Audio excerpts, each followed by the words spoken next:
sorry about that, guys. I just talked for 5 minutes, and you guys weren't able to hear me. So that may be good and bad. But what I wanted to say to you guys is I'm just going to start from here. I'll clip the actual live video to where I start right here so y'all won't have to put up with all of the muted sound. I want to thank all of you who have joined in so far and hung in with me through the silence, right?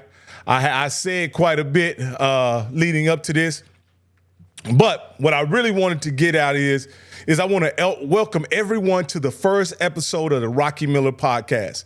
This is a podcast that I'm going to host where I can respond to trending topics, things of that nature, sports and culture, not necessarily centered around HBCU content. It's more of hot topics and things of that nature. And I want to be able to get on here without any preparation or anything. Just get on here and respond to things that are happening not only in sports but also in the culture. So if you guys have been living under a rock, then you guys haven't heard about LeBron James orchestrating, along with the Lakers, the drafting of his oldest son, Bronny James, along with the hiring of J.J. Redick, right? Those are things that have happened for the Lakers. And what I want to, in this podcast, what I want to discuss is not just that, but I also want to respond to some comments that Dr. Umar Johnson made regarding the orchestration of Bronny James being drafted and J.J. Redick being hired by the Lakers.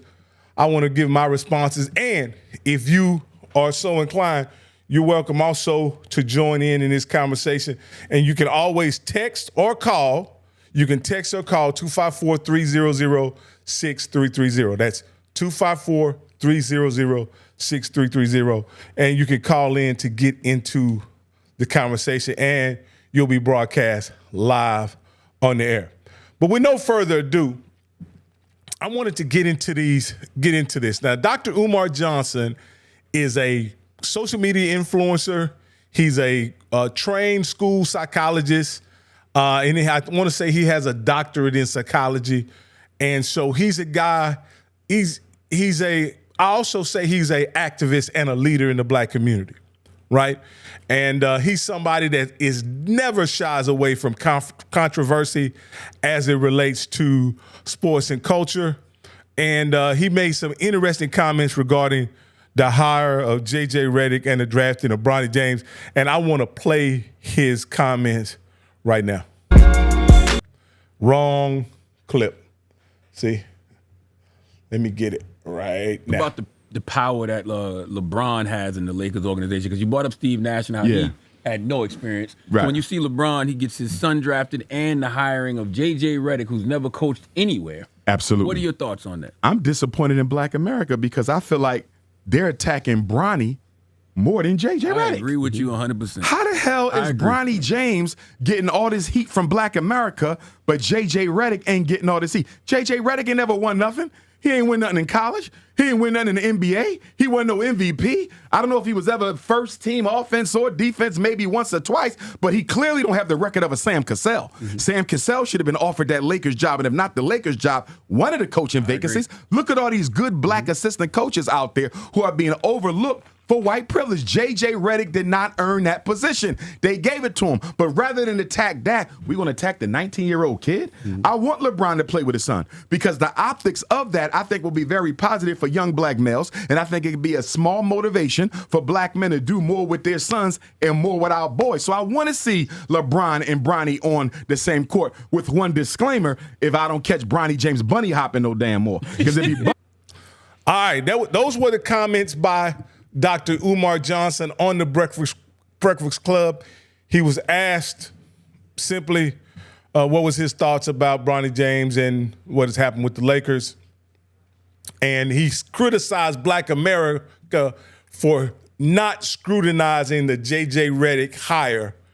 And actually what he said was, we're scrutinizing Bronny James being drafted more than we're scrutinizing the J.J. Redick being hired. And I somewhat agree. I somewhat agree. I agree in this regard.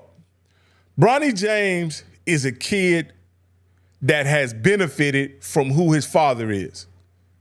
And to be honest with you, that's what we all want for our kids, right?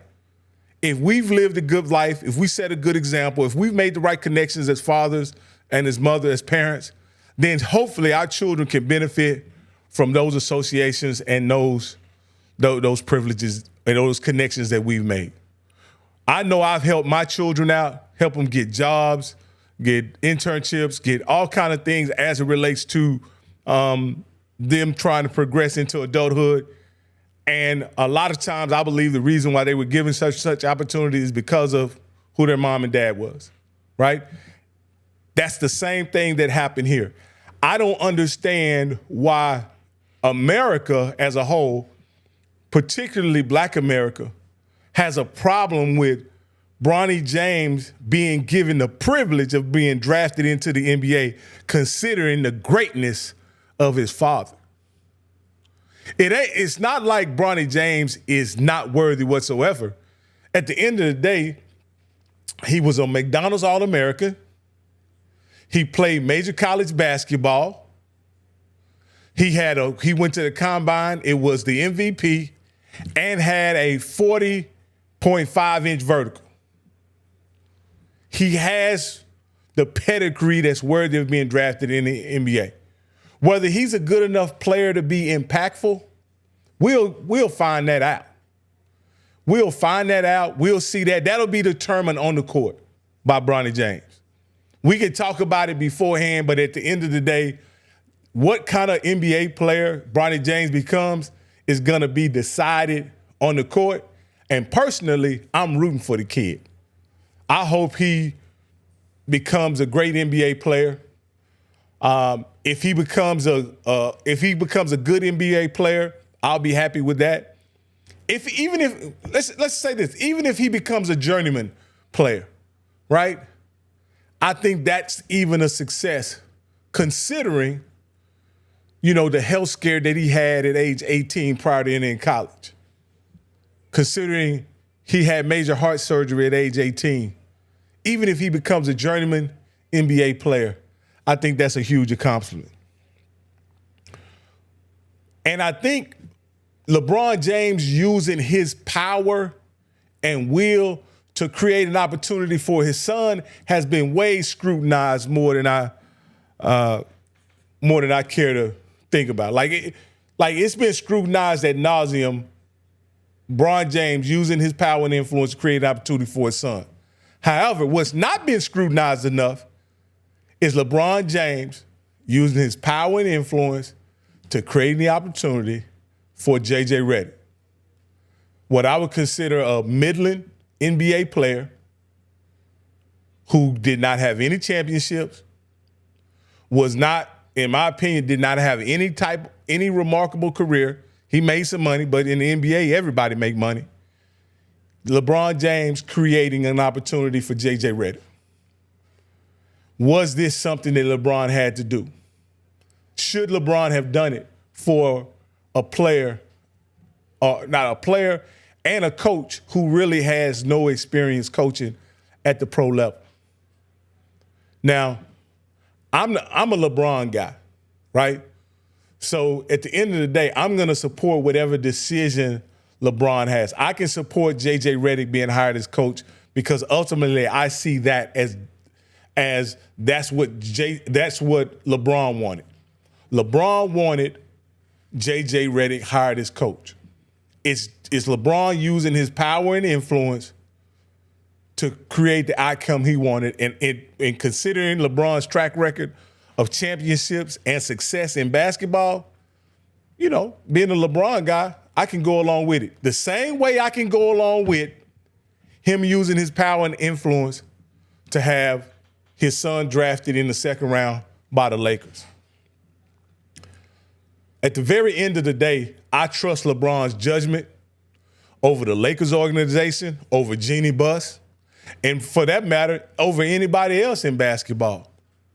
So if he thinks J.J. Redick will be a good fit for the team, I trust LeBron's judgment. But did LeBron need to use his power and influence to create an opportunity for, let's be honest, a white coach who was probably going to be given a privilege at some point anyway? He didn't have to, but he did. And people have, I don't think that's been scrutinized enough. Now, when you think about it, there have been other coaches, other players who's been given the opportunity to coach basketball teams without having head coaching experience. Off the top of my head, I remember Doc Rivers came right out of the broadcasting booth, and I believe he went to maybe Orlando, if I'm not mistaken. Then it was, I want to say Jason Kidd was given an opportunity shortly after he retired from the NBA. And then, if I'm not mistaken, Steve Kerr was maybe given a job as GM right out of the broadcast booth. So it's been done before. It's been done before. And with the three guys that I mentioned, it's been a pretty successful run for when you think Doc Rivers, he won a championship with Boston. Steve Kerr, was an integral part of the dynasty of Golden State. And at the end of the day, Jason Kidd has had a pretty decent career as a head coach, being that he took the Dallas Mavericks to the NBA Finals. So it's not unprecedented, and there has been some measure of success. Now, we can talk about guys like, I want to say Steve Nash, who got the job at Brooklyn, and when he was coaching what I considered a super team, with James Harden, Kevin Durant, and Kyrie, that didn't pan out. But I don't think that was due to, Steve Nash per se. I think there were other factors going on there where that didn't pan out. But certainly, I think Dr. Umar has a point that as Black America, we've given the choice of hiring J.J. Redick a pass, which it certainly can be scrutinized, considering the number of Black assistant coaches that are in the NBA who are qualified to hold that position. At the top of my head, you got guys like, Sam Cassell, recently fired guys like Adrian Griffin. Those guys are qualified to coach, and so they could have, taken advantage of that opportunity. Anybody who gets an opportunity to coach the caliber of people like players like LeBron and AD, you got to think the coach is going to have some level of success. Even Darvin Ham had some level of success with AD and LeBron. They went to the conference finals last year, and they made the playoffs both years. So again, my issue with LeBron hiring J.J. Redick is really about the lack of opportunities that it seems like Black coaches in the NBA have a much shorter leash when they do get those opportunities, and they certainly don't seem like they get them as often. When you look at a guy like Vogel, right? He's been hired over and over again, and we all know the number of the coaches that have been hired over and over again in the NBA. Doesn't seem like, in my opinion, that Black coaches get that same opportunities over and over and over again. Certainly not ex-players. And so, it's just one of those things that I have to really look at, and also, take a scrutinize, so to speak. But I do trust LeBron and LeBron's judgment as it pertains to basketball, because at the end of the day, I am a LeBron fan, and I trust the king. All right, let me see if we have any texts or any calls, any comments you guys want to make before we get out of here. Let me see. All right, don't look like we have any texts or calls, man. This has been this is what you can expect with the Rocky Miller podcast. I won't keep you long, but I will be strong, right? I will be strong. I will have a opinions. I will voice that opinions. Feel free to call and disagree with me if you have a disagreement. If you want to make a better point, feel free to call and make a better point in the show. Again, I want to have as much positive feedback and much feedback or interaction from the audience and the viewers as possible, man. I want this to be fun and interactive. So until next time, this has been your boy Rocky. Much love, and I'm out.